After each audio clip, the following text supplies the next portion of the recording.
ఇవ్వాలనుకోవటమైంది. ఆయన కూతురు పేరు అక్ష. నా కుమార్తెనిచ్చి వివాహం చేస్తానని స్వయంవరం పెట్టాడంట కాలేబు.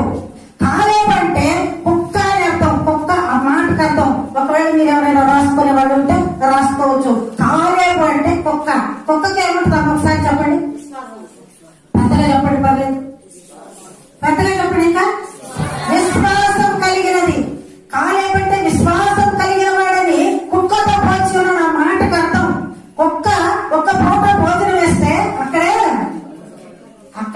మరుసటి రోజు అదే టైంకి వసతి. ఒక రోజు అసలు బయటికి కూడా పోదు. విశ్వాసంతో అక్కడే పడటమే. అంటే ఆ విశ్వాసం కలగాలి మనకి.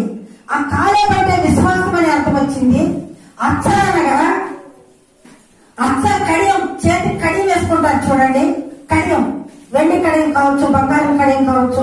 కడియం అని అర్థం వస్తుంది. అచ్చ కడియం అంటే ఒక దాన్ని పట్టుకునేది, లేకపోతే ఏదైనా కావాలనుకుంటే దాన్ని చేతికిచ్చుకునే మనసు కలిగినది. అచ్చ అంటే కడియం అని అర్థం. మీరు కూడా రాసుకోండి. ఇప్పుడు చెప్పండి అమ్మా.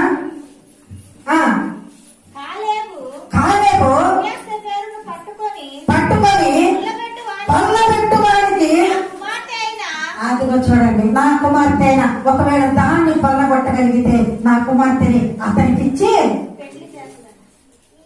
ఇక మాట అప్పటి రోజుల్లో మాట అంటే మాట